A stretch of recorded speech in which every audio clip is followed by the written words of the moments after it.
Hello दोस्तों, बहुत बहुत स्वागत है आपका मेरे चैनल में। तो आज हम काव्य के लक्षण को पढ़ने वाले हैं और काव्य के लक्षण के ऊपर एमसीक्यूज करने वाले हैं, क्योंकि काव्य के लक्षण पर 2 वीडियो मेरे आ चुके हैं देखिए। और आज नायक भेद पर भी मैंने शॉर्ट में सब कुछ आपको बताया है, उसके ऊपर भी मैं अगली वीडियो आपके लिए लाने वाली हूँ, जिसमें डिटेल में दूध के विषय में भी पढ़ाऊँगी, विदूषक के विषय में भी बताऊँगी, है ना। डिटेल्ड वीडियो बाद में आएगा। अभी हम इसके एमसीक्यूज काव्य लक्षण के करने से पहले मेरे बच्चों थोड़ा सा क्विक जो है रिवीजन कर लेते हैं, ठीक है। तो देखिए, एग्जाम रिवीजन ट्रिक है ये। बोलिए भामह शब्दार्थ, ताकि आपको याद हो जाए, आप आंसर कर सकें। भामह शब्दार्थ दंडी सौंदर्य आनंदवर्धन ध्वनि और मम्मत दोष गुण विश्वनाथ रस जगन्नाथ रमणीय रस। क्या क्या, फिर से बोलिए।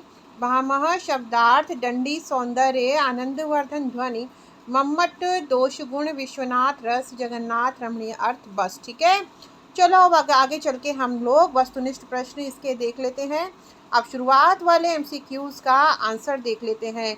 याद है, मैंने शुरुआत में जो हमारी इससे पिछली वाली काव्य लक्षण की जो है वीडियो आई थी, तो मैंने पूछा था आपसे कि वाक्यम रसात्मकम काव्यम किसका कथन है।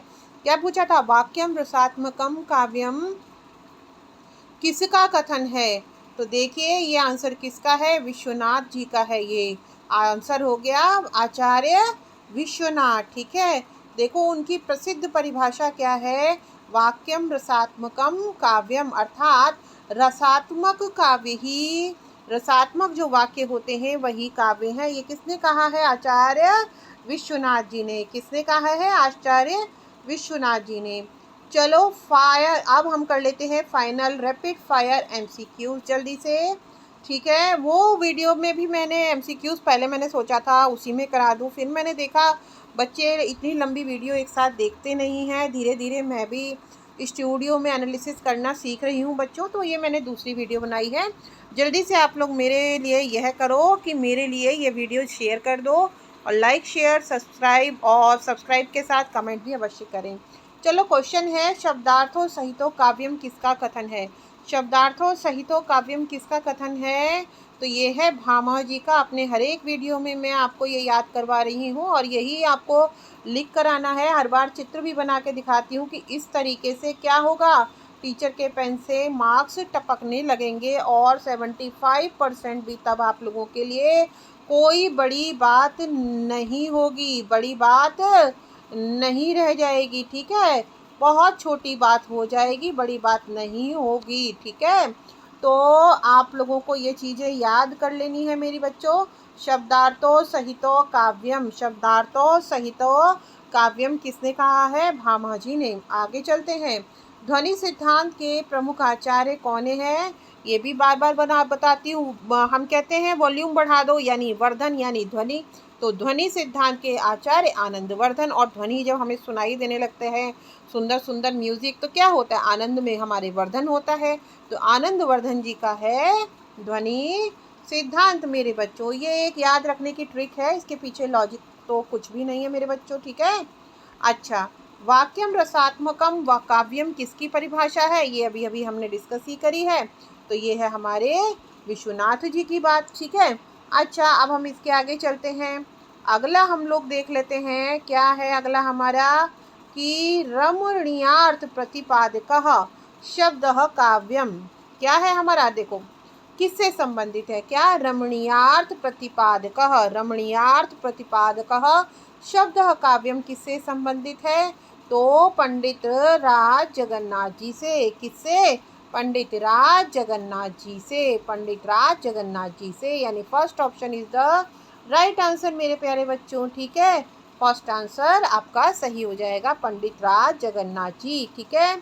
आगे हम देख लेते हैं, काव्य प्रकाश के रचयिता कौन है। तो जैसे मैं आपको बार बार कैसे समझाती हूँ, इसकी ट्रिक है। क्या ट्रिक बताती हूँ कि भाई, माँ जब घर जीवन में होती है तो क्या होता है जीवन में? प्रकाश। माँ के होने से जीवन में होता है प्रकाश। तो काव्य प्रकाश किसकी रचना है? मम्मट जी की, ठीक है। आगे देख लेते हैं, साहित्य दर्पण किसका ग्रंथ है। तो ये है हमारे विश्वनाथ जी का। किसका है? विश्वनाथ जी का। किसका? विश्वनाथ जी का है साहित्य दर्पण, ठीक है। अच्छा, आगे देखते हैं, काव्यादर्श के रचयिता कौन है। तो क्या काव्य आदर्श के रचयिता हैं हमारे आचार्य दंडी जी। कौन है? आचार्य दंडी जी। ठीक है, किसके रचयिता है? काव्यादर्श के। ठीक है, चलो अच्छा हम आगे चलते हैं। तो देखो आज हमने काव्य की केवल परिभाषा ही तो नहीं देखी बच्चों, है ना। आज हमने काव्य की केवल परिभाषा तो नहीं देखी पढ़ी, बल्कि क्या क्या किया है हमने, बल्कि यह समझा, क्या समझा कि अलग अलग आचार्यों ने काव्य की आत्मा और सौंदर्य को अलग अलग दृष्टियों से कैसे देखा। याद रखिए, भामह यानी शब्दार्थ। भामह का संबंध किससे है? ऐसे ये फिर से मैं याद करवा रही हूँ।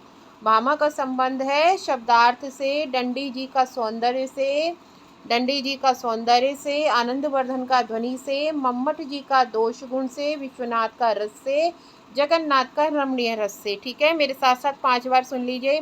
भामह शब्दार्थ, दंडी सौंदर्य, आनंदवर्धन ध्वनि, मम्मट दोष गुण, विश्वनाथ रस, जगन्नाथ रमणीय रस। फिर से, भामह शब्दार्थ, दंडी सौंदर्य, आनंदवर्धन ध्वनि, मम्मट दोष गुण, विश्वनाथ रस, जगन्नाथ रमणीय रस। ठीक है, अच्छा अब आगे चलते हैं। तो यूओयू बीए 3rd सेमेस्टर के विद्यार्थियों इन 6 आचार्यों की परिभाषा प्लस ग्रंथ कीवर्ड ज़रूर तैयार कर लीजिए, क्योंकि परीक्षा में क्या आएगा, परीक्षा में इस तरीके से प्रश्न आएगा, काव्य के लक्षण समझाइए। ये बहुत इंपॉर्टेंट है बच्चों। ठीक है, ये क्या है, बहुत इंपॉर्टेंट है मेरे पे बच्चों, वेरी वेरी इम्पॉर्टेंट है। ठीक है, या क्या आएगा, विभिन्न आचार्यों के मतों का विवेचन कीजिए।